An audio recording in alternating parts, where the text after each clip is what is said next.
Hey guys, what's up? You're watching the EJ Tech Show with me, Sahil, and this right here is the new Samsung Galaxy Watch 3, which gets some cool features that I will be talking about in just a minute. But first, I want to talk about the design, which for the most part remains unchanged since the last generation.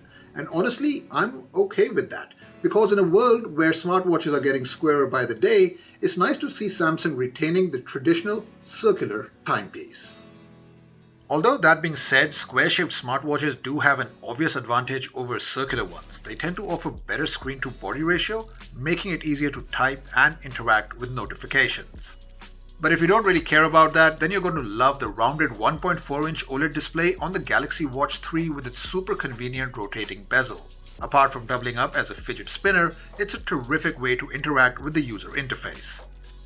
The function buttons are also now more rounded, and the bottom one has a shade of red to it in order to easily differentiate it as the home button.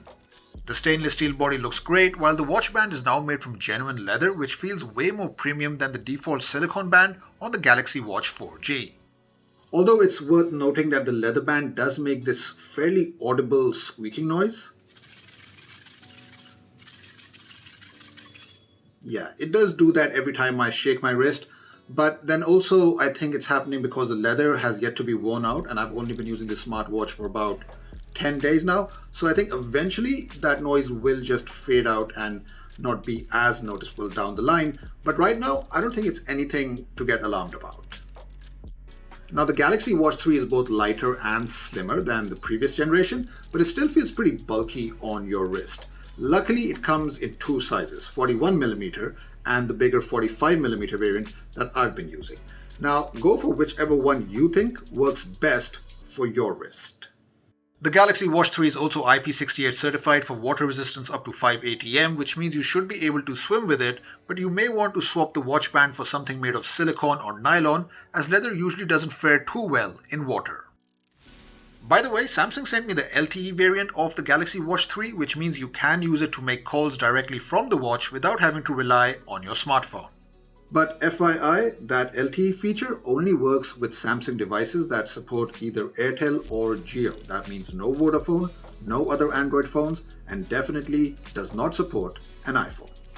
Now let's talk about the internals, and the first thing you need to know is that the watch runs on a 1.15 GHz dual-core Exynos processor, which isn't going to be as powerful as its Snapdragon counterpart, but then again, a smartwatch doesn't require a whole lot of processing power to begin with. Over here, the RAM is more important, and luckily you've got 1 GB of it, which is more than sufficient for a smartwatch. In my experience, the Galaxy Watch 3 always felt very snappy, and navigating around the software was never an issue. Talking about software, the watch runs on Samsung's proprietary Tizen OS, which I've always preferred to Google's Wear OS in terms of responsiveness and general user experience. But just like Wear OS, Samsung hasn't really upgraded Tizen in a long time, so the software has now started to feel a little bit stagnant.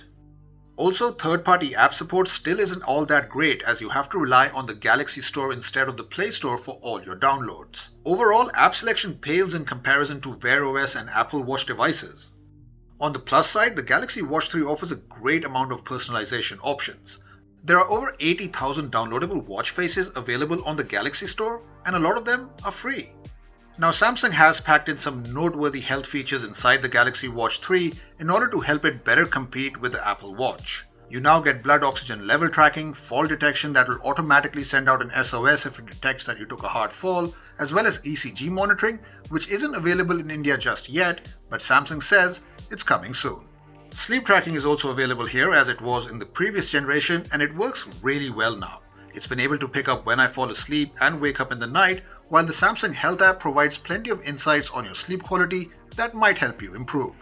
In fact, new to the Galaxy Watch 3 is a sleep score feature which rates sleep quality on a scale of 0 to 100 based on total time asleep, time in sleep cycles, and other factors. Apart from sleep tracking, Samsung's best fitness hits are also available, like 40 types of different exercises to choose from, heart rate monitoring, stress tracking, and built-in GPS for tracking your walks and runs.